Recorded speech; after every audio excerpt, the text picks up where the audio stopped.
no doubt on this part about per capita income. But my question is, when you try to compare different countries on the basis of per capita income, then every country in the world has its own currency. Every country measures its total income as well as per capita income in its own domestic currency. Naturally, India will measure its total income as well as per capita income in rupees. Japan will measure in yen. Canada will measure in Canadian dollar. US will measure in US dollar. Britain will measure it in pound. I hope it is very simple to understand. Now, when you know that each country has its own domestic currency in which the country measures its total income as well as per capita income, then how can you compare? Suppose I say that per capita income of India is rupees 100 and per capita income of Japan is 500 yen. Tell me which is more, whether 100 rupee or whether 500 yen. Which is more? 500 yen. The 500 yen. Why? Because 500 is bigger than 100. The value of currency is more, sir. Now suppose I change the example. Suppose I again say India's per capita income is rupees 100 and US per capita income is $5. We have 100, they have 5 only. Which is more? US or US. $5, sir. Why? $5. Why? Because 5 is smaller than 100. Then So why because dollar's value is more. Sir, so we will compare this on the basis of purchasing power. Because $1 is No. 70 rupees. Sir dollar की value रुपया से ज्यादा है इसलिए Sir, we count in same unit. So Yeah. $5 maybe has a value as rupees 400. No, it means now that is what I wanted to listen. That it means number one point is different currencies in their own domestic nominations are not comparable at all. You cannot compare rupee versus dollar versus pound versus yen, etc. Because when you compare different countries, you must have a common scale. Have you got the point? Suppose to make it more simple, suppose I say there was a small competition of children, and when competition was over, the prizes were distributed among the children. One student got an apple, another student got a chocolate, third student got an ice cream. Now tell me who is first, who is second, who is third? So you cannot Yes, that is why I wanted to tell you, because since there are different units, apple, ice cream, chocolate, you cannot compare. Now suppose I change that same example and I tell you one student got 3 chocolates, another student got 5 chocolates, another student got 2 chocolates. So who is best? Who is first? 5 chocolates. second. 5 Now chocolates. you are very sure because we are comparing on single unit, same yardstick, same scale, then you can compare. Similarly, in the case of our definition of countries, unless we convert all the currencies into a single scale, into a single currency, we will not be able to conclude that per capita income of which country is more or which country is less. Like, you cannot compare apple, chocolate and ice cream. Therefore, you cannot compare yen, pound and dollar. Therefore, we need a system in which all domestic currencies are converted into a single currency. And that is known as the system of foreign exchange rate. We need to understand what is foreign exchange rate, and that helps us to convert all the currencies into a common currency. And when you are able to convert all the currencies of all per capita income different countries into a single currency, then it is very simple to compare all the countries and conclude which country is having higher per capita income, which is lower per capita income, and so on. I hope you understand the background. Is there any doubt in that part, what I have discussed right now? No, sir. Okay. Now the most important question is, but how these currencies are converted into a common scale? That is the most important part to understand, although it is a very, very detailed part, and we'll discuss the exchange rate system in a economic, your policy system also, it is in Unit 4. But just I'm giving you a background, how we can convert these currencies into a common currency for our comparison purpose to understand the economic development. Otherwise, when I will reach to that part, I will discuss in detail what happened to India's currencies and world currencies and how the systems were adopted. I'm not right now. I'm not discussing to all those backgrounds in detail because that is also part of your Unit 4 on exchange rate system. But giving a brief idea. Now, when we need to understand an exchange rate system, we use two different concepts.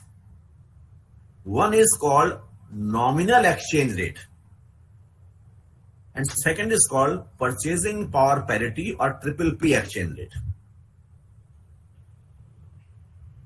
I have given you a brief idea of both just to understand the background so that we can use this concept in terms of our issue of development only. Now, let us first understand what is nominal. I will give you some point to understand. I have mentioned it is the broadest measure of national income. Data are converted from national currency to current US dollars using the World Bank Atlas method.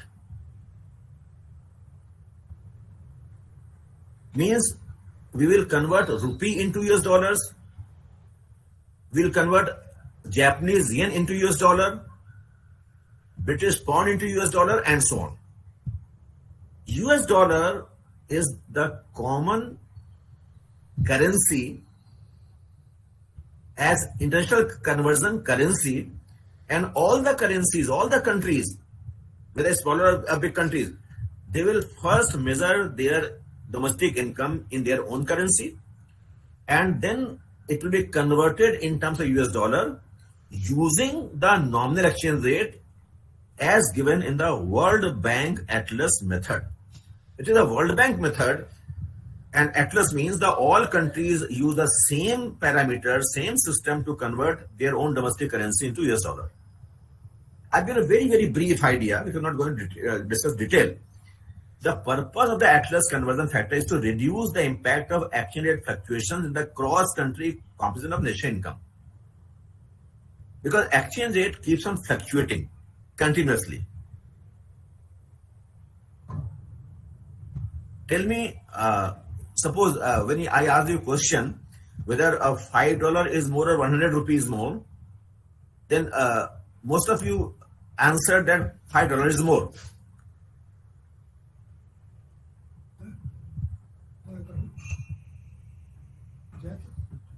Now tell me how you concluded that $5 is more.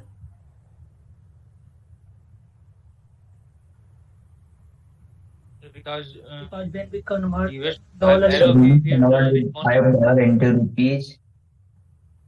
Now, please. Sir international dollar की ज्यादा है रुपए के हिसाब से. मैं simple सवाल पूछ रहा हूं. जब मैंने आपसे कहा कि अगर उदाहरण लेते हैं कि भारत की आय 100 रुपए है प्रति व्यक्ति, अमेरिका की आय $5 प्रति व्यक्ति है, तो कौन सा अधिक है? सुनने में तो भी आपने क्यों कहा कि $5 अधिक है? Sir, after converting rupee in US dollar, which is a common currency decided by the World Bank, ठीक है. then after we can. ये बताइए आपने इसको कन्वर्ट कैसे किया था? Suppose I say कि $1 is equal to 20 rupees या $1 is equal to 50 rupees. मैं एक एग्जांपल ले रहा हूँ. तो ये $1 इक्वल टू 20, 10 या 50, 100 जो कुछ भी हो, ये कौन तय करता है? Who decides the rate? World bank. Sir ये इम्पोर्ट और एक्सपोर्ट से होता है। इम्पोर्ट और export sir. No, not at all. Not at all. Sir, comparing the value of goods in both the country. No, not at all. In Sir, every gold. day, when you read the newspaper, a good newspaper, they mention the exchange rate, rupee versus dollar, rupee versus euro, rupee versus pound. Every day mention. Must have seen this. आपने देखा ना कि हर दिन अखबार निकलता है ये। Yes, और sir. अगर आप कोई इकोनॉमिक का न्यूज चैनल देखें, न्यूज चैनल इकोनॉमिक, CNBC आवाज या कोई भी चैनल, तो आप देखेंगे उसमें लगातार सेंसेक्स के भी लेवल्स आते हैं, निफ्टी के भी आते हैं और एक्सचेंज रेट के भी आते हैं। कभी आपने देखा उसको गौर से देखा? Yes, sir. Yes, sir. तो सपोज आपने suppose I am asking television and there are newspaper also. Suppose आपने टेलीविजन पे देखा सुबह 11 बजे कि डॉलर और रुपी का एक्सचेंज रेट है, say for example 20 rupees equal to $1, मान लीजिए ऐसा है 11 o'clock, और उसके बाद आपने फिर देखा एट 1 o'clock, क्या 1 o'clock पर दाम 20 रुपीज $1 ही हो गया, चेंज हो जाएगा? चेंज हो जाएगा हो सर। भी सकता है, नहीं भी हो सकता। और अगर आज 20 है तो क्या कल भी 20 रहेगा या चेंज हो जाएगा? So depends on share market. No, nothing to do with share market. Share market is not foreign exchange market. That is security market. It is currency market. They are two different things. But don't mix both, because both are separate market. Like we have vegetable market separate, fruits market separate. Don't mix all these together.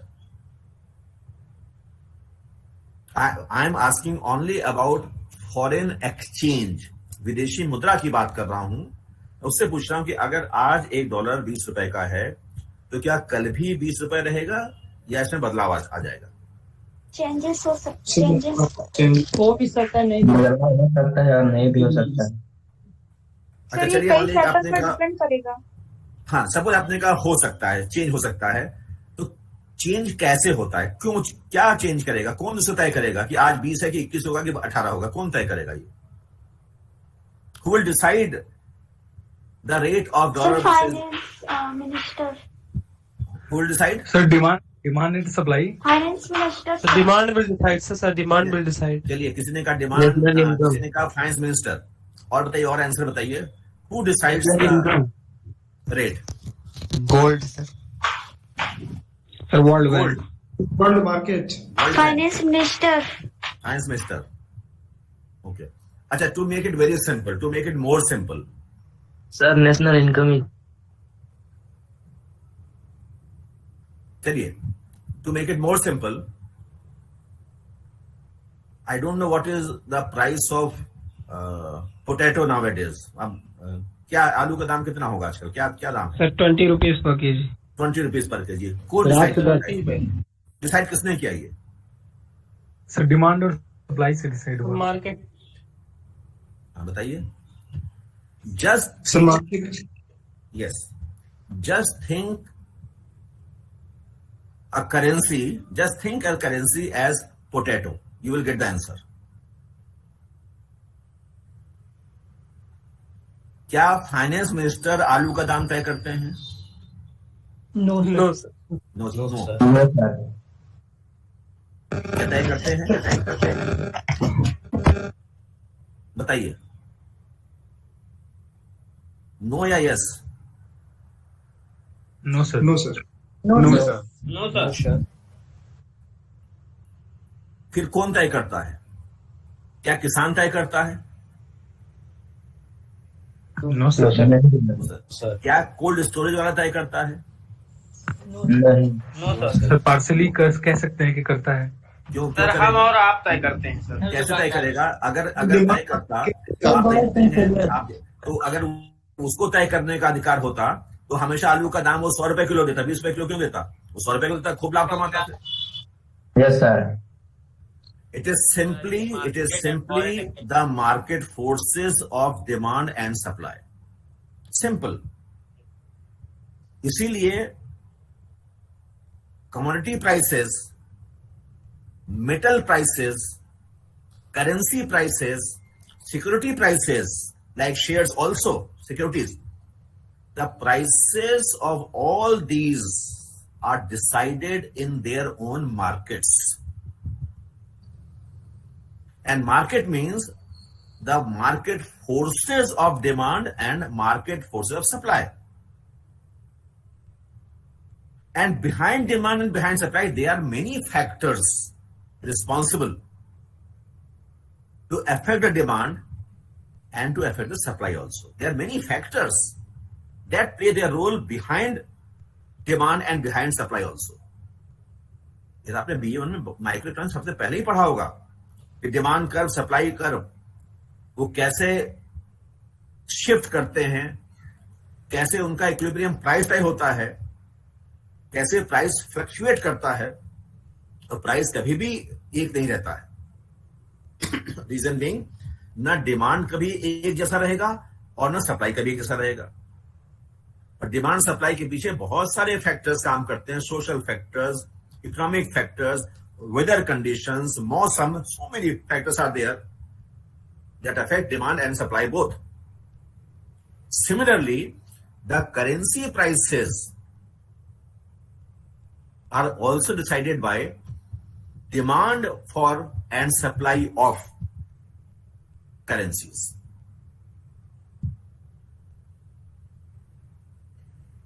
I hope you are getting.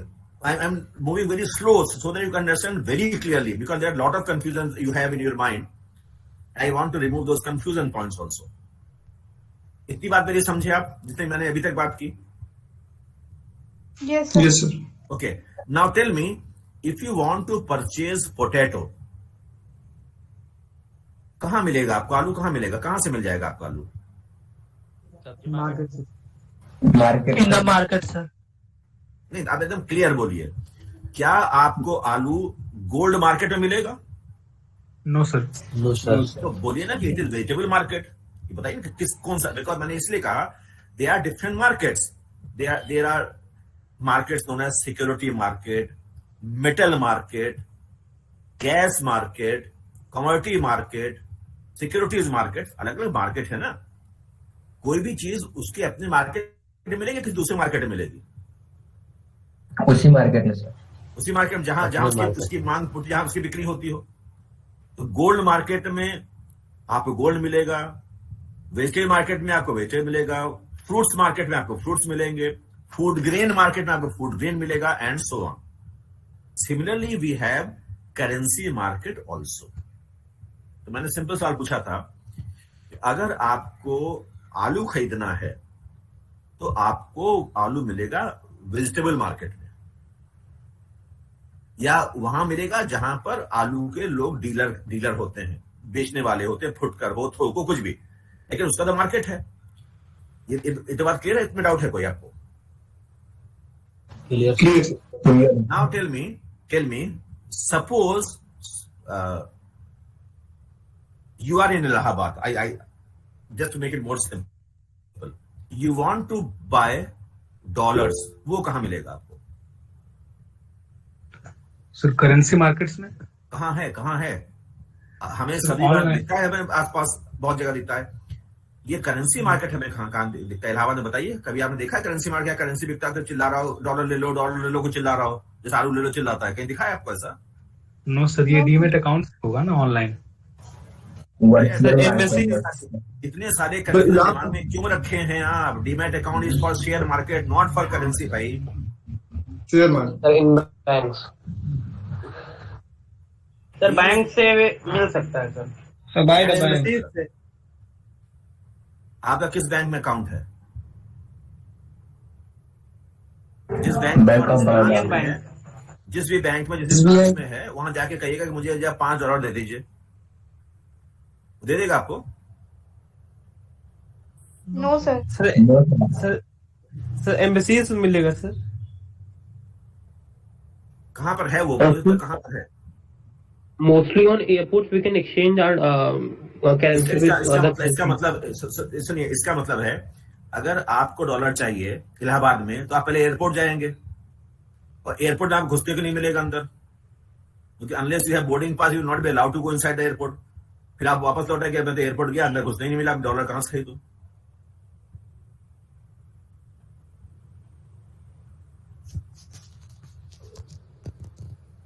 चलिए, to make it more clear and more simple, मैंने फिर वही मैं compare कर रहा हूं इसको potato से, so that you can understand the nitty-gritty of complexities of this market. Suppose आपने ये कहा कि आज आलू का दाम 20 रुपए किलो है, हम ये कंक्लूड कर रहे हैं कि इसे मार्केट डिमांड और मार्केट सप्लाई पोटैटो के संदर्भ में हम देख सकते हैं कि बाजार में आलू की मांग और आलू की पूर्ति का संतुलन जहां पर होगा वो दाम तय हो जाएगा। और आलू की मांग और आलू की पूर्ति दोनों के पीछे बहुत सारे कारण हैं।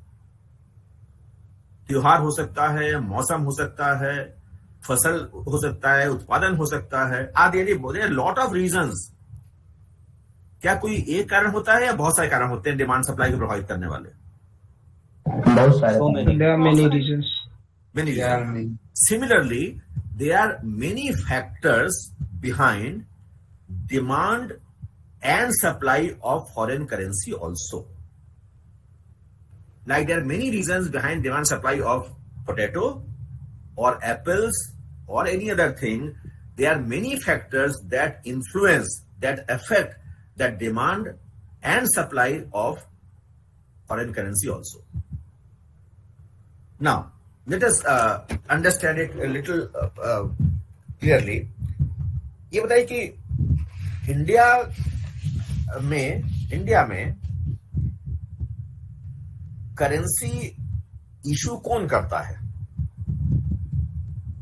Sir government and RBI. चलिए, आरबीआई गवर्नमेंट। कौन सी करेंसी इशू करता है, आरबीआई या रिजर्व या गवर्नमेंट?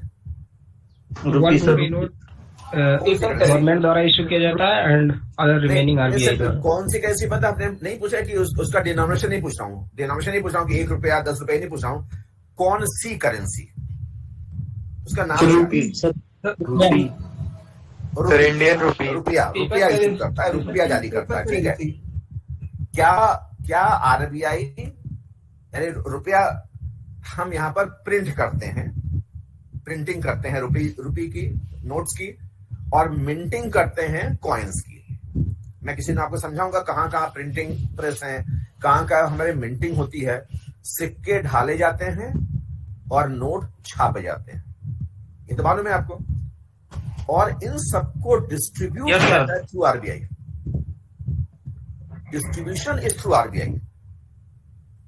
ये तो आपने बीए पार्ट में मॉनेटरी में आपको पढ़ाया गया होगा कि कौन सी करेंसी कौन इशू करता है, उसके पीछे प्रिंसिपल क्या होता है, ये सब आपने पढ़ा होगा डिटेल, तो मैं उसकी बात नहीं कर रहा हूं। मैं ऐसे ही पूछ रहा हूं कि भारत में जो भी रुपया, जो भी करेंसी, जो भी मुद्रा जारी की जाती है, उसका जो चिन्ह है वो है रुपया। हम रुपया जारी करते हैं, उसका नाम रुपया है। ये तो क्लियर है बिल्कुल, इसमें कोई डाउट तो नहीं है? बताएं। नहीं सर। सिक्के मिंट होते हैं, ढाले जाते हैं, एंड करेंसी नोट प्रिंट होते हैं, छापे जाते हैं। ठीक है, मेरे ख्याल से आपको आइडिया होगा कि कहाँ ये ढाले जाते हैं, कहाँ ये छापे जाते हैं। आइडिया है कि नहीं, बताइए। Yes sir. Yes sir. बताइए मुझे। No sir. उत्तर प्रदेश में कॉइन्स कहाँ, उत्तर प्रदेश में सिक्कों की ढलाई किस जगह पे होती है? नोएडा। सर नोएडा। और रुपयों की प्रिंटिंग कहाँ पे होती है? नासिक। देवास। नासिक, देवास सर, और दो कोई सर मैसूर और खरगोनी में होती है सर। चलिए, नाउ टेल मी सर, सालवीन, देवास, मैसूर और नासिक। चलिए, वेरी गुड। चलिए, नाउ टेल मी, इन सबको इकोनॉमी में सर्कुलेट करने की जिम्मेदारी तो रिजर्व बैंक की है। सर्कुलेशन इसको अर्थव्यवस्था में सर्कुलेट करने का दायित्व रिजर्व बैंक ऑफ इंडिया का है, और रिजर्व बैंक ऑफ इंडिया का सर्कुलेशन डिपार्टमेंट उसका हिसाब किताब रखता है। आपने बीए पार्ट 2 में मनी सप्लाई पढ़ी होगी, उसमें पढ़ा होगा कि M1, M2, M3, M4 ये सारे कंसेप्ट थे, M0, M1, M2, M3 ये सारे कंसेप्ट हैं, ये कैसे यूज होता है और इनकी गिनती करना आरबीआई कैसे करता है, ये सब आपके सिलेबस में बीए पार्ट 2 में था। मेरा सवाल यहाँ पर जो मैं जिससे बात कर रहा हूं, क्या आरबीआई किसी दूसरे देश की मुद्रा भी जारी करता है, छापता है? No sir. No sir. No sir. Sir अभी यूएई की करता था, अब नहीं करता शायद। आरबीआई किस देश की मुद्रा छापता था? अमेरिका की डॉलर छाप लेता था? सर आरबीआई को छापेगा उसके यूएई की सर। हाँ, क्या कह रहे हैं? सर छापता नहीं है, स्टोर मतलब भंडार करता है। नहीं, मैंने तो जारी करने की बात की, मैंने छापने की बात की है। भंडार तो आरबीआई बहुत चीजें करता है सर। यूएई की करता था शायद अभी तक, अब शायद बंद कर दिया है। किसका करता था? यूएई, यूनाइटेड अरब अमीरात। अच्छा, कहाँ पढ़ा आपने ये? आरबीआई सर ध्रुव राठी का एक वीडियो देख रहा था सर, उसे मेंशन किया था उसने। आरबीआई दो कंट्रीज के लिए मुद्रा जारी करने और सेंट्रल बैंक के रूप में कार्य कर चुका है, 2 कंट्रीज के लिए, वो भी बहुत लिमिटेड पीरियड्स के लिए। वो बात कर 1940s की बात मैं कर रहा हूँ, 40 के दशक की बात कर रहा हूँ। उनमें से एक देश का नाम बर्मा था और एक देश का नाम पाकिस्तान है। आरबीआई ने इन 2 देशों के लिए भी अल्प समय के लिए केंद्रीय बैंक के रूप में कार्य किया है। Anyway, that is old story. मैंने सिर्फ ये पूछा आपसे कि अगर कोई चीज, अगर करेंसी, मैंने आपसे सवाल पूछा था कि आपको करेंसी कहां से मिलेगी। मैं सवाल यही था ताकि आप, मेरा मेन इश्यू आपको बताना कि ये नॉमिनल एक्सचेंज सिस्टम क्या है, so that you can understand the main issue behind this point. Bharat में अगर आरबीआई, चाहे वो भारतीय मुद्रा को जारी करता हो या मौद्रिक प्रणाली पर नियंत्रित करता हो, ये किसी एक्ट में होगा या ऐसे आरबीआई की मनमर्जी होगी? सर ये एक्ट में होगा। एक्ट में sir. There are 2 most important acts. One is Reserve Bank of India Act 1934 and other is Banking Regulation Act 1949.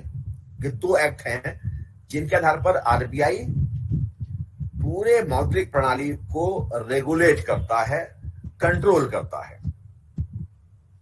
और आरबीआई को ही फॉरेन एक्सचेंज रेगुलेशन का भी अधिकार है।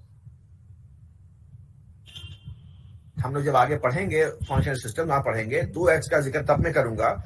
One is known as FERA, one is known as FEMA, foreign exchange regulation act 1973 की बात मैं कर रहा हूं, 70s की।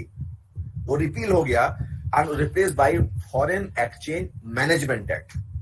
कहने का मतलब यह है कि भारत में जो फॉरेन एक्सचेंज सिस्टम को रेगुलेट करने का, इंटरवीन करने का जो अधिकार है, वो अंडर द एक्ट आरबीआई को है, being the central bank of the country. And RBI, अब जो मैं सवाल पर जवाब मिल रहा है आपको, आरबीआई ऑथराइज करता है कुछ एंटिटीज को, कुछ संस्थाओं को, ताकि वो संस्थाएं under the rules and regulations and the act foreign exchange में डील कर सके। Most of them are banks which have been given license by the RBI to deal in foreign exchange transactions.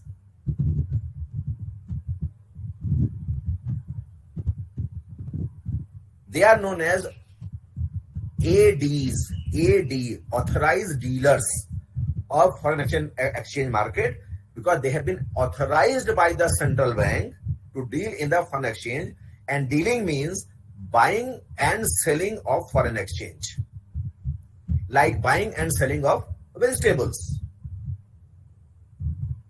कुछ बात थोड़ी बात समझ में आ रही होगी कि फॉरेन एक्सचेंज मार्केट में फॉरेन एक्सचेंज डीलर्स होते हैं जिनको आरबीआई अधिकृत करता है, लाइसेंस देता है इस मार्केट ट्रांजेक्शन करने के लिए। डील क्या करते हैं? They buy and they sell under the given rules and regulations.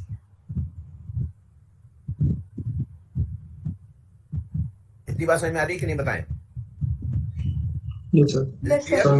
Yes, sir. Yes, sir. Now, to make it more simple, to make it more clear,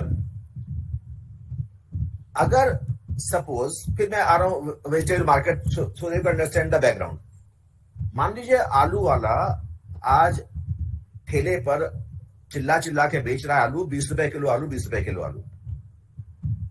इसका मतलब जब आप आलू वाले ठेले वाले से आलू खरीदेंगे तो आपको 20 रुपए देने पर वो 1 किलो आलू देगा। ये तो बात हुई। Yes, sir. Yes, sir. अब बताइए, वो ठेले वाला आलू कहीं से लाया होगा ना? Yes, sir. Yes, sir. वो कितने में लाया होगा? 20 रुपए में या 22 में या किसी और दाम में? 20 से कम सर। 20 से कम, 20 से कम। बस यही कंसेप्ट याद रखिए।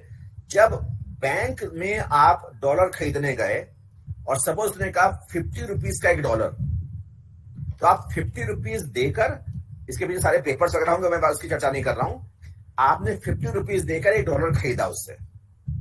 तो बैंक के पास डॉलर कहां से आया? बाय किया होगा सर। फायदे बाई होंगे। किया होगा। तो जब बाई किया होगा तो उसने 50 रुपए पे किया होगा या 50 से कम पर किया होगा? 50 से कम। 50 से कम में। 50 से कम किया होगा सर, 50 से कम। अब आपको कंसेप्ट समझ में आ रहा होगा। इसका मतलब जो ऑथराइज्ड डीलर हैं फॉरेन एक्सचेंज के, they deal in buying and selling both, and that is known in technical terms bid, BID, bid rate, and ASK rate. Ask rate means when the dealer will buy the currency, foreign currency. मान लिया आपको बेचना है dollar, मान लिया आपको कहीं से $100 मिले हैं, किसी फ्रेंड ने आपको गिफ्ट किया है या आपने एक्सपोर्ट करके मिला, कहीं से मिला है, और अब आप बैंक में उसको कन्वर्ट करने गए हैं और सपोज उस दिन दाम है 50 रुपए बेचने का, तो होता है वो आपसे खरीदेगा 49 रुपीज 80 पैसे। मस्ट भी जब खरीदेगा तो 50 से कम पे खरीदेगा, लेकिन अगर आप उससे खरीदेंगे तो आपको बेचेगा 50 रुपीज। तो जब उसको बाई करता है तो that is called bid rate, और जब वो बेचता है तो कहते हैं आस्क रेट। वो will ask you 50 rupees, and the gap between these two rates, that is 50 minus 49.80, that is 20 पैसे पर dollar, that is called ask bid margin, and that is the profit of the authorized dealer. Like आलू वाले ने 18 का आलू खरीदा और 20 का बेचा, तो 20 माइनस 18 यानी ₹2 किलो आलू वाले का प्रॉफिट है। सिमिलरली यहां पर भी फॉरेन एक्सचेंज परचेज और फॉरेन एक्सचेंज सेल का difference, that difference is the profit margin of the dealer. That is a few पैसे only, but because the turnover is huge, their total profit becomes significant amount of money. थोड़ी बात समझ में आ रही है कि आज क्या है, डीलर ने परचेज किया currency. Is it clear? Any doubt? Tell me any doubt? Excuse me, sir. Yes, sir. Although I'm not discussing it in very detail, Yes, sir. I will discuss in much detail when I will reach to foreign exchange system in unit 4. I'm just giving you some idea so that we can understand what is required to understand development. मैं उस reference में क्या reference करता हूं। Now, tell me again, मैंने आपसे पूछा था कि आलू वाले के पास आलू कहां से आया, सप्लाई कहां से हुई, तो आपने कहा इसके पीछे बहुत सारे फैक्टर्स हैं, फार्मर्स भी फैक्टर्स हैं, होता है कि फॉरेन से इंपोर्ट किया गया आलू का वही फैक्टर्स हो सकता है, होता है कोल्ड स्टोरेज से रिलीज किया गया वही फैक्टर होता है। There are so many factors, या कोई एक ही फैक्टर होगा, कोई बताए? So many factors. So many factors. Similarly जब हम आलू की डिमांड कर रहे हैं तो हमारे सामने बहुत सारे फैक्टर्स होंगे। मौसम क्या है, त्योहार है कि नहीं, बाकी सब्जियों के दाम क्या है, etc. So many factors are also there behind demand, and all these factors behind demand and behind supply keep on changing. Therefore, demand supply curve also keeps on shifting, and the equilibrium price also keeps on changing. Similarly, tell me, Bharat में, अब हम लोग इसी मुद्दे पर आ रहे हैं, इस बैकग्राउंड समझने के बाद, भारत में अगर डॉलर की सप्लाई हो रही है तो ये सप्लाई के पीछे कौन कौन से फैक्टर्स हैं, कहां से सप्लाई हो रही है इंडिया में? क्योंकि मैंने आपसे ही कहा कि रिजर्व बैंक ऑफ इंडिया तो जारी करता नहीं है डॉलर, तो फिर भारत में डॉलर कहां से आ रहा है, ये तो मैंने पूछा था आपसे।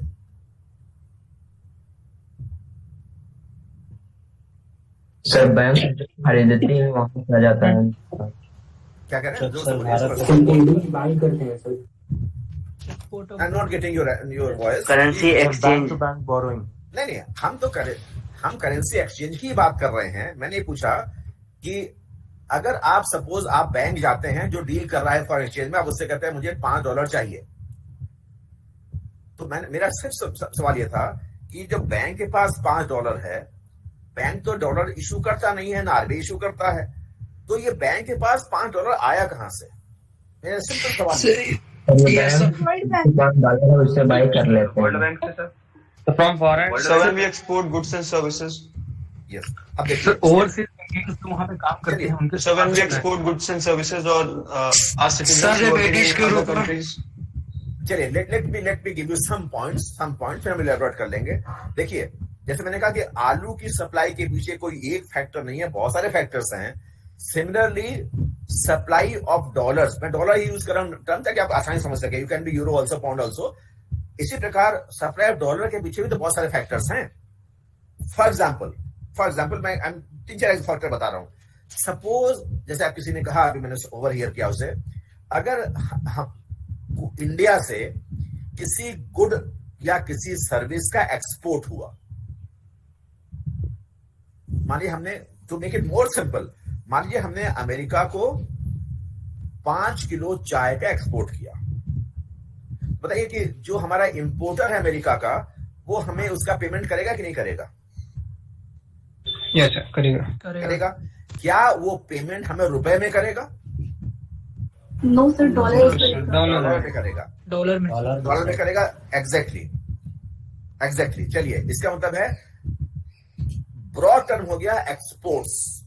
एक्सपोर्ट जब हम करेंगे तो उसके बदले हमें फॉरेन करेंसी की अर्निंग होगी, या हमें फॉरेन करेंसी की सप्लाई होगी फ्रॉम अब्रॉड। ये बात क्लियर हो गई? बात number 1। Yes sir. Yes sir. Second factor, अगर सपोज यूएस की कोई कंपनी इंडिया में इन्वेस्टमेंट करती है, तो क्या रुपया लेकर आएगी या डॉलर लेकर आएगी? डॉलर। सेकंड समझ गए? फॉरेन इन्वेस्टमेंट्स, पहला हुआ एक्सपोर्ट्स, सेकंड वो फॉरेन इन्वेस्टमेंट। नंबर 3, सपोज आपका कोई फ्रेंड अमेरिका में रहता है और वो आपके बर्थडे पर $100 आपको गिफ्ट भेजता है, तो डॉलर भेजेगा, रुपया भेजेगा? Dollar sir. इस प्रकार के फॉरेन यूनिलैटरल ट्रांसफर, यूनिलैटरल एक पक्षीय, ये तो नहीं होगा ना उसको $100 भेजा, आपको बदले में कुछ भेजना पड़ेगा, ये तो नहीं है ना यूनिलैटरल ट्रांसफर। सपोज कोई कंट्री हमें डोनेशन देती है, एड देती है, कोई संस्था हमें लोन देती है, फॉरेन ऑर्गेनाइजेशन, ये सब विदेशी मुद्रा में आएगा कि नहीं? Yes sir. Yes. Next point, अगर सपोज अगर इंडिया ने अमेरिका में इन्वेस्टमेंट किया हुआ है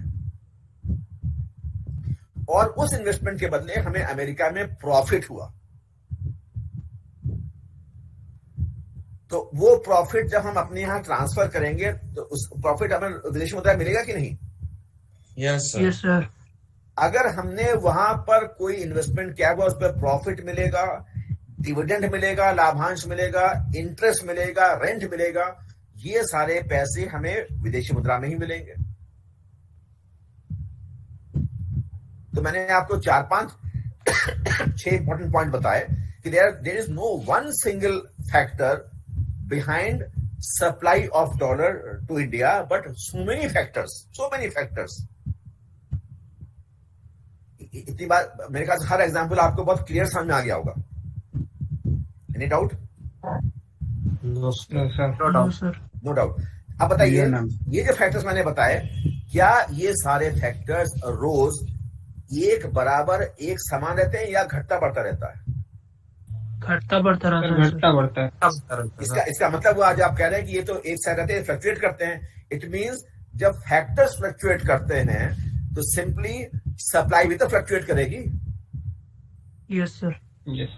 इट मींस फॉरेन एक्सचेंज की supply is ever fluctuating system. It is not a constant system because the factors behind foreign exchange supply are continuously changing, affected by so many social, economic, political factors, etc., etc. I think you have got a brief idea about foreign exchange supply in India. ठीक है, इतनी बात तो doubt नहीं है। Now उसका उल्टा, जैसे मैंने कहा कि आप ऑथराइज डीलर के पास गए डॉलर खरीदने के लिए, यानी अब हम आ रहे हैं डिमांड पर। आपने भारत में रहते हुए विदेशी मुद्रा की डिमांड क्यों की? भारत में तो रुपया चलता है, तो आप डॉलर क्यों खरीदने गए? सर इंटरनेशनल ट्रेड के लिए। Very good. ट्रेड नहीं, इंपोर्ट के लिए। ट्रेड में तो एक्सपोर्ट भी आता है, एक्सपोर्ट तो आपको मिलता है, आप खरीदते थोड़ी ना है। Got the point? क्लियर है कि नहीं? जब आप कहते हैं ट्रेड, तो ट्रेड में एक्सपोर्ट इंपोर्ट दोनों होते हैं। जब आप एक्सपोर्ट करते हैं तो आपको सप्लाई ऑफ फॉरेन एक्सचेंज होता है, और जब इंपोर्ट करते हैं तो आप डिमांड ऑफ फॉरेन एक्सचेंज करते हैं, क्योंकि इंपोर्ट का आपको पेमेंट करना है। इसलिए हमें बहुत सावधानी बरतनी चाहिए शब्दों का इस्तेमाल करते हुए। अगर आप लिखेंगे कि मैं डॉलर डिमांड ट्रेड के लिए होता है तो ये गलत हो गया। ये कहिए इंपोर्ट के लिए होता है। तो ट्रेड में इंपोर्ट करना यानी भुगतान देना, और एक्सपोर्ट करना यानी भुगतान लेना है। We make payment, we receive payment. There are two aspects of trade. Is it okay? Clear है बिल्कुल आपको? Yes sir. ये हम लोग छोटी छोटी गलतियां ना करें, एकदम। इसलिए मैं बहुत सिंपल बता रहा हूं, ताकि ये छोटी छोटी गलतियां आपको कभी बहुत महंगी पड़ जाएंगी। अगर आपने लिख दिया गलत हो जाएगा आपका आंसर। इसलिए बहुत कॉशियसली यूज कीजिए टर्म्स। इसलिए मैं बहुत माइन्यूटली आपसे बात कर रहा हूं। मैंने पूछा आपसे यहाँ पर, जैसे हम लोगों ने एक आइडिया लिया ब्रीफली कि सप्लाई के पीछे फैक्टर्स कौन कौन से हैं, ऐसे हम ले सकते हैं कि डिमांड के पीछे फैक्टर्स कौन कौन से हैं। तो सिंपल वर्ड में अगर कहें, ब्रॉडेस्ट टर्म में कहें, import of goods and services. ये बहुत बड़ा शब्द है, गुड्स एंड सर्विसेज का इंपोर्ट, जिसको मैं पूरे चार्ट से समझाऊंगा जब मैं फाइनेंशियल मार्केट पर जाऊंगा। एग्जांपल दे रहा हूं, अगर हमने अमेरिका से किसी चीज का इंपोर्ट किया है तो हमें उसका पेमेंट करना पड़ेगा। ठीक है? क्या अमेरिका हमसे ये पेमेंट रुपए में लेगा? रुपए में? No sir. क्यों नहीं लेगा? नहीं लेगा। रेट इसलिए क्योंकि रुपया इंटरनेशनल करेंसी नहीं है, रुपया हमारी नेशनल करेंसी है। रुपया तो लेगा नहीं। इसकी कहानी मैं आगे और सुनाऊंगा। ब्रिटेन वुड्स कॉन्फ्रेंस 1944 से क्यों हम लोग, पूरा वर्ल्ड आज भी यूएस डॉलर को ही इंटरनेशनल करेंसी के रूप में, सर्वमान्य रूप में मानता है। इसकी कहानी बहुत लंबी है, not using at this point.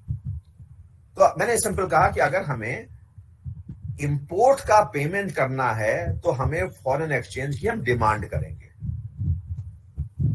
ठीक है?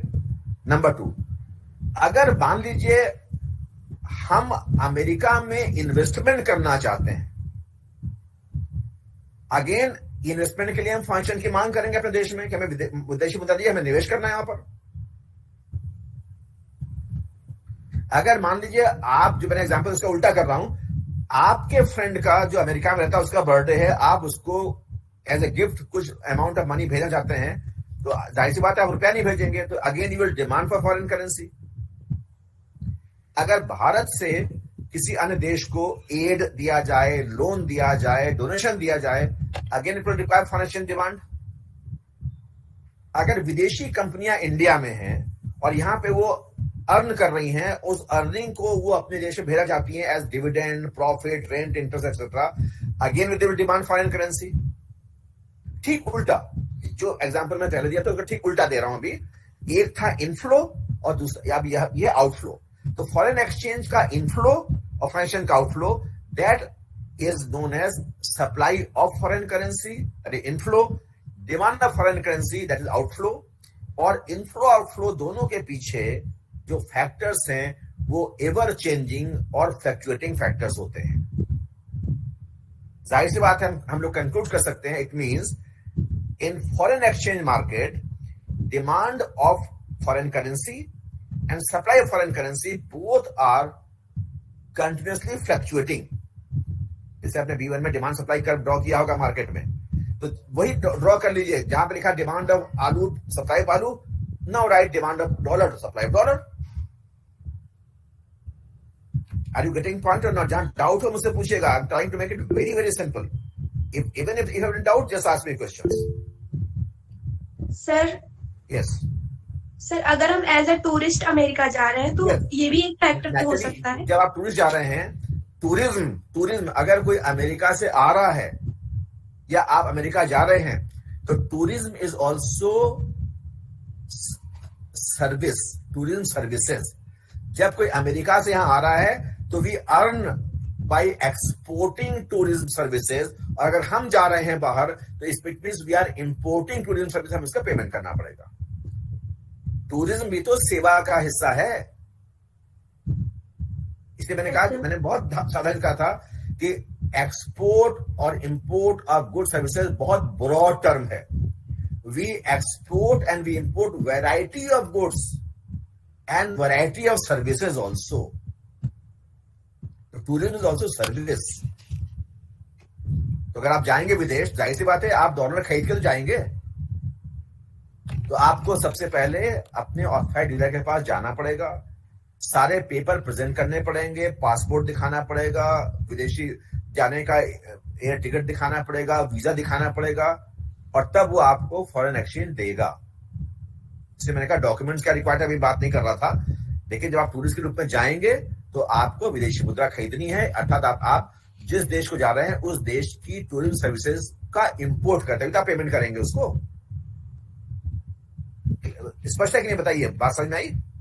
Yes sir. Yes sir. और बताइए, और कोई सवाल इतने में हो? यस सर, एक सवाल है मेरा।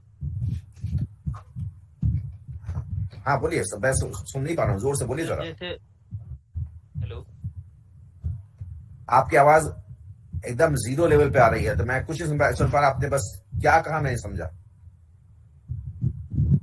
जो विदेशी टूरिस्ट आते हैं यहाँ पर, वो मतलब पैसा पे कर दें या फिर अपने यहाँ की करेंसी? नहीं, देखिए जब होता क्या है, जब कोई विदेशी टूरिस्ट यहाँ पर आएगा, नेचुरली वो डॉलर लेकर आएगा ना, या आप अमेरिका जाएंगे डॉलर लेकर जाएंगे। तो आपने पूछा जब विदेशी टूरिस्ट आता तो क्या होता है। जब वो आएंगे और सपोज उसको यहाँ पर किसी दुकान पर चाय पीनी है, और अगर डॉलर निकाल कर देगा तो क्या चाय वाला लेगा उसे? नो। या ऑटो रिक्शा वाला डॉलर लेगा? बताइए हाँ या ना, तो मैं समझाऊं ना। No sir. No sir. इसमें don't hesitate to ask any question, क्योंकि बहुत ही बेसिक क्वेश्चंस हैं और बुक्स में नहीं मिलते हैं। इसलिए कोई शर्म की बात नहीं है, आप छोटे सवाल पूछ रहे हैं। बाकी लोग, ये नहीं कि बाकी लोग हंसेंगे, लेट देम लाफ। जो हंसते हैं वो ना समझें। आप सवाल पूछिए ताकि आप कंफ्यूजन दूर रहे, क्योंकि ऐसे छोटे सवाल हैं जो आपकी जिंदगी से जुड़े भी हुए हैं, और बहुत बार ये सवाल आपके इंटरव्यू बोर्ड में पूछे जाते हैं। इसलिए कोई भी टाइम की कोई परवाह नहीं है, हम लोग 4 से एक्स्ट्रा क्लास कर लेंगे, कोई इसमें बात नहीं है, but you should be very clear. इसलिए मैं इतना, देखिए सामने केवल एक ही पेज मैंने खोला है, मैं चाहता इस पेज को 2 मिनट में खत्म कर देता, आगे बढ़ जाता है, but I am not shifting. मैंने कहा let me make it very clear of understanding each and every concept behind this, only then you enjoy the topic, only then you enjoy the subject. Otherwise economics, मैंने पहले भी कहा था, it is very difficult and very easy also. Sir मेरा एक सवाल है, जैसे कि हाँ, बताएं। आपने कहा कि हम लोग रुपीज में पे करेंगे, जैसे अमेरिका के किसी फ्रेंड को गिफ्ट करना है तो हम लोग रुपीज में पे नहीं कर सकते हैं, डॉलर में हाँ, करेंगे, क्योंकि रुपीज right. इंटरनेशनल करेंसी नहीं है। तो और अगर मान लीजिए उधर से कोई गिफ्ट कर रहा है हमें, तो वो तो डॉलर में करेगा, आपने बोला, बिकॉज बिल्कुल वो क्या इसलिए कि सिर्फ इसलिए कि वो इंटरनेशनल करेंसी है यूएस डॉलर? जाहिर सी बात है, क्योंकि देखिए मैं और सिंपल कर दूं आपको। मान लीजिए आप अमेरिका नहीं है, आपको जाना है बांग्लादेश जाना है, ठीक है। आपने सबसे पहले अपना पासपोर्ट आपने लिया, आपने अपना वीजा लिया, पासपोर्ट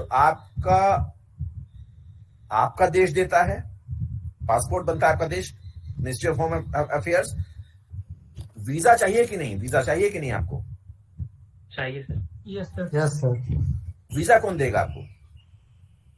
वो कंट्री जिसके जो पास देश आप में जा रहे जाना हैं। है सर। आप जिस कंट्री जा रहे हैं उस कंट्री की एम्बेसी आपको देगी। Yes sir. वो दे भी सकती है, मना भी कर सकती है, डिनाई कर सकती है visa. Number of countries deny visa. Yes sir.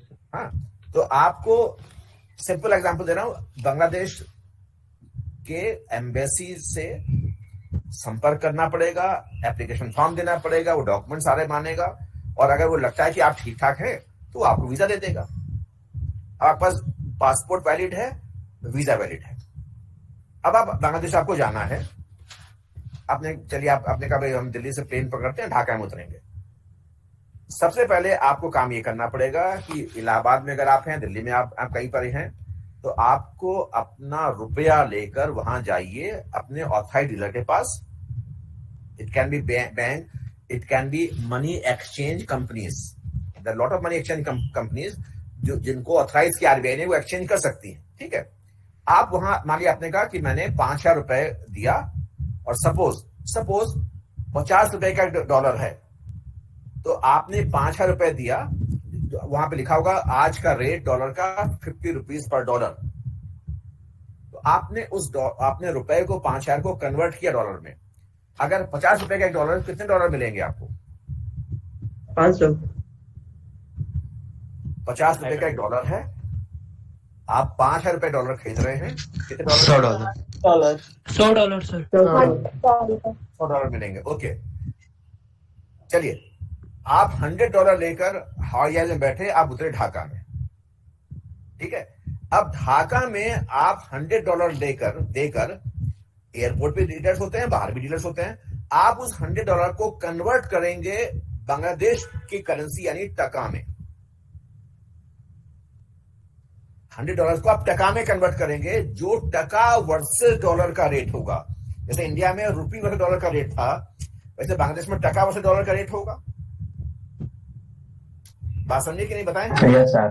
तो आपका जो भी रेट होगा टका का, आप डॉलर देकर टका लेंगे, और उसको जब तक बांग्लादेश में खर्च करेंगे, टका खर्च करेंगे। अगर कुछ बच गए लौटते समय, टका को फिर कन्वर्ट करेंगे डॉलर में, जो उस समय का रेट होगा, और वो डॉलर लेके इंडिया आ जाएंगे। और इंडिया में जब उस समय आएंगे, उस समय रेट होगा, उस डॉलर को फिर कन्वर्ट कर लेंगे रुपीज में। बताइए, पूरी कहानी समझ में आई कि नहीं आपको आसानी से? Yes sir. That is system. Similarly, when foreign tourists will visit India, they will bring foreign currency, and in India, first they will convert that foreign currency into rupees, and then they buy goods and services in India in rupees. जैसे मैंने आपसे कहा था, उसको चाय पीना है तो किसमें पिएगा? तो जब डॉलर लेकर आया है, सबसे पहले उसने काम किया, डॉलर को कन्वर्ट किया रुपए में, और रुपया देकर उसने टैक्सी वाले को पेमेंट किया, चाय वाले को पेमेंट किया, रेस्टोरेंट में पेमेंट किया, एक्सेट्रा। और अगर वापस लौट समय कुछ रुपए बच गए, तो फिर वही काम करेगा, बचे हुए रुपए को डॉलर में कन्वर्ट करेगा उस समय के रेट पर, और कन्वर्ट करके डॉलर लेकर वापस चला जाएगा। I hope now this will be very very simple to you. Yes sir. Sir जैसे कोई भी दूसरे कंट्री का है, यूएस नहीं, दूसरा कोई कंट्री, मान लीजिए जापान का है, तो वो अगर आता है इंडिया, तो पहले उसको यूएस डॉलर में कन्वर्ट करना पड़ेगा। मैंने इसीलिए आपसे कहा कि मैं अभी आपको ये डिटेल सब नहीं बता पा रहा हूं। There are certain currencies which are internationally accepted by the authorized dealers. Suppose convert कर रहा हूं एग्जांपल, मैंने इसलिए कहा था because we are repeatedly using US dollar, मैं उसी रेफरेंस बात कर रहा हूं क्योंकि हमें एक्सचेंज रेट पूरे वर्ल्ड का यूएस में फाइनली कन्वर्ट करना है फॉर डेवलपमेंट। मैंने इसलिए आपसे कहा था मैं एक्सचेंज रेट सिस्टम नहीं पढ़ा रहा हूं आपको। Suppose you want to go to Britain, England जाना है आपको, ठीक है, एग्जांपल चेंज कर दे रहे हैं, that may little complicated for you, क्योंकि मैंने इसलिए आपसे पहले आगाह किया था, हम लोग अभी foreign exchange market in India की स्टडी नहीं कर रहे हैं, किसी एक्ट की स्टडी नहीं कर रहे हैं, हम लोग केवल इसको यूज कर रहे हैं कि थोड़ा समझते हैं ताकि हम कैसे डेवलपमेंट में कन्वर्ट कर सकेंगे। लेकिन चूंकि आप सवाल पूछा, तो मैं एक एग्जांपल दे रहा हूं।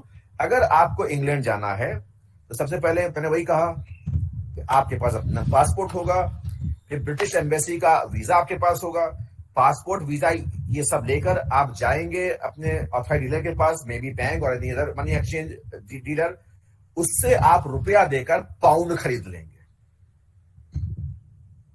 अगर आपको सिस्टम देखना हो, अब अगर इलाहाबाद में आप हैं, इलाहाबाद में state bank of India main branch near कचहरी, न्यू बिल्डिंग में आप देखिएगा, जब न्यू बिल्डिंग में जाएंगे तो एक तरफ एक उसकी छोटी सी बिल्डिंग, उस पर लिखा है फॉरेन एक्सचेंज काउंटर लिखा हुआ है, अलग से बिल्डिंग छोटी सी बनी हुई है, वहां पर केवल विदेशी मुद्रा का डील होता है। उसमें लिखा होगा डॉलर का दाम क्या है, पाउंड का दाम क्या है, यूरो का दाम क्या, सब लिखा होगा आपके सामने, आप एक्सचेंज कर सकते हैं। आप प्रैक्टिकली जाके देख सकते हैं कि वहां पे राम सब लिखे हुए हैं कि नहीं लिखे हुए हैं। तो ये सारे जो करेंसीज है इंटरनेशनली एक्सेप्टेड करेंसी है, रुपया नहीं है उसमें। क्योंकि हमें फाइनली कन्वर्ट करना है डॉलर टर्म्स में डेवलपमेंट के लिए, इनकम नापने के लिए, इसलिए मैं डॉलर का बार बार इस्तेमाल कर रहा था। अब बात को समझ में आई कि नहीं, बताइए। Yes sir. Yes, sir. Sir, what if you have to do if you have to pay with the online mode in the foreign country? Yeah, then how? online mode. Suppose you want to buy a share of a company online, because they are online trading also. How can you buy a share of any company? Suppose you want to buy a share of Infosys. How can you buy in Allahabad or any other place in which you are living? How can you buy? Sir, via broker. By a broker, by opening demat accounts. No. Just tell me. Tell me first. Anybody who has asked the question, to which city you belong to? किस शहर के आप रहने वाले हैं? Sir, Jaunpur. Jaunpur. क्या जौनपुर में stock exchange है?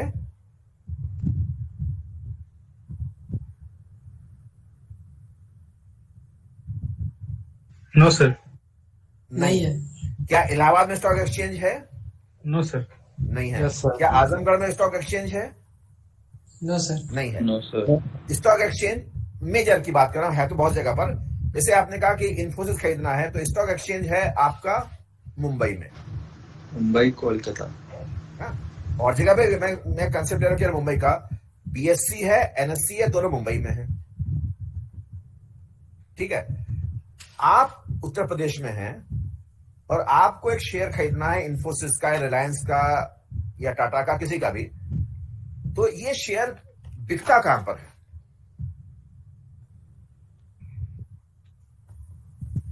स्टॉक मार्केट में sir. Stock market. Very good. मैंने अभी इसलिए आपसे कहा था हर चीज का अपना मार्केट होता है, मैं इसलिए बार बार फोकस कर रहा था। वेजिटेबल का वेजिटेबल मार्केट है, गोल्ड का गोल्ड मार्केट है, मार्केट है, इसी प्रकार स्टॉक यानी शेयर्स का स्टॉक मार्केट है, और वो तो मुंबई में है, बीएससी एनएससी, और आप यूपी में बैठे हुए हैं। तो क्या आपको पहले मुंबई जाना पड़ेगा खरीदने के लिए? No sir.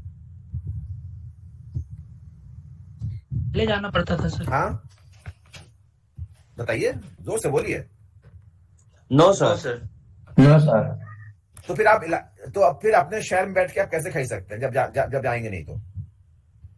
वाया ऑनलाइन, इन ऑनलाइन भी हो सकता है, ऑफलाइन भी हो सकता है, दोनों है। क्योंकि किसी ने कहा था ब्रोकर, किसी ने शब्द कहा था ब्रोकर के थ्रू खरीद सकते हैं सर। ब्रोकर का हिंदी में है दलाल या बिचौलिया। ब्रोकर कहां होते हैं ब्रोकर? मैं शेयर की बात कर रहा हूं, किसी और ब्रोकर की बात नहीं कर रहा हूं। कहां मिलेगा आपको? Where you get the broker?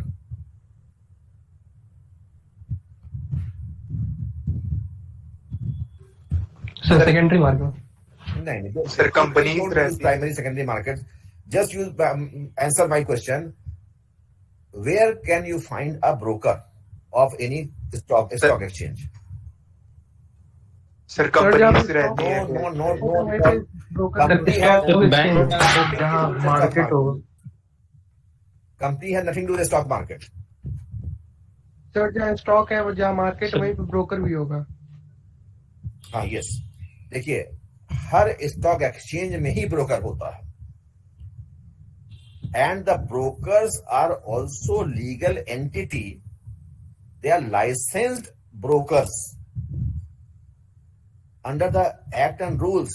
There is SEBI Act, Securities Exchange Board of India Act, जिसके अंतर्गत ब्रोकर्स को ऑथराइज किया जाता है ब्रोकरेज के लिए. और वो वही होता है जहां पर स्टॉक एक्सचेंज होता है. You will not find the brokers of stock exchange in any other place. अगर बीएससी का ब्रोकर है तो आपको उत्तर प्रदेश में नहीं मिलेगा, वो तो बीएससी में ही मिलेगा, आपको बॉम्बे स्टॉक एक्सचेंज में मिलेगा. तो ऑफलाइन मोड में इलाहाबाद से कैसे खरीद सकते हैं स्टॉक, अगर किसी कंपनी का स्टॉक है? मैं उसी पे आ रहा हूँ. First to understand the basic. और ये जो ब्रोकर होते हैं they are basically broker companies.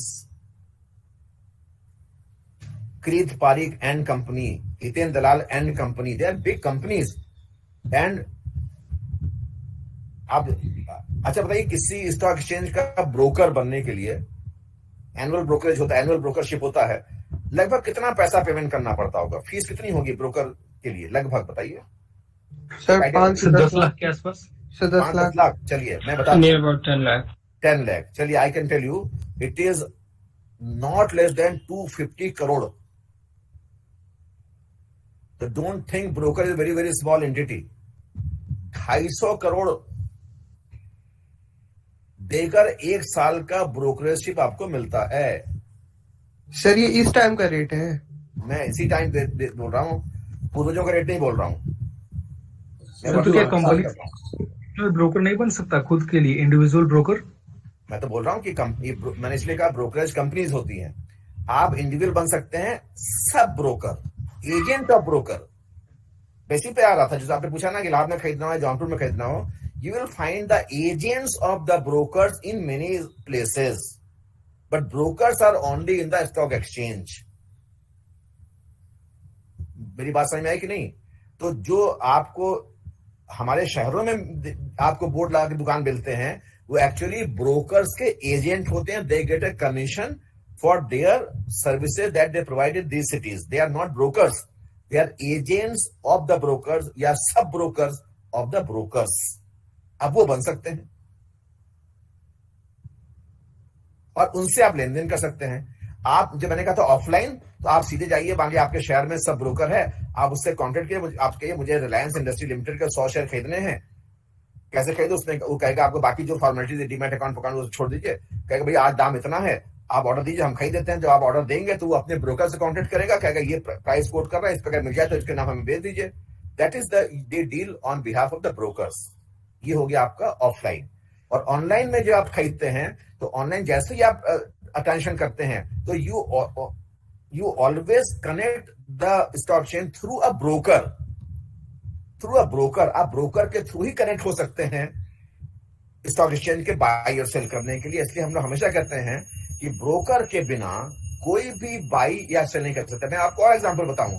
I will tell you someday stock exchange also.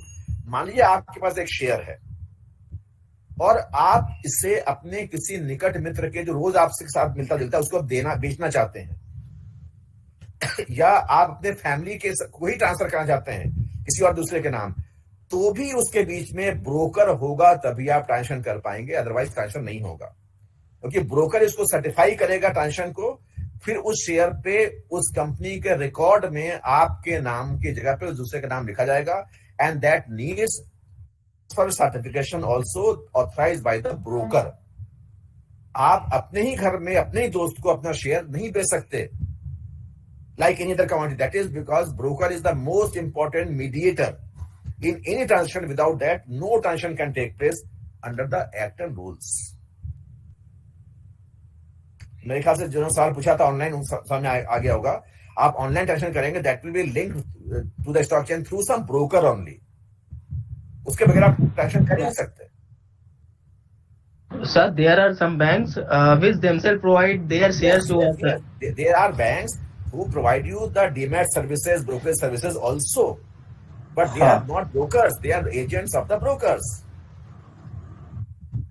Okay, sir. And yes, usually they are the agents. Because आप देखिए SBI या ICICI, they also provide demat services. They also provide broker services because they are linked with the brokers. वो तो mediator हो गए ना वो. और SBI may also function as a broker for some stocks. The SBI cap, not SBI. State Bank of India अलग है और SBI cap उसका capital market का entity है. तो दोनों में अंतर समझ लीजिए. SBI cap is different, SBI different.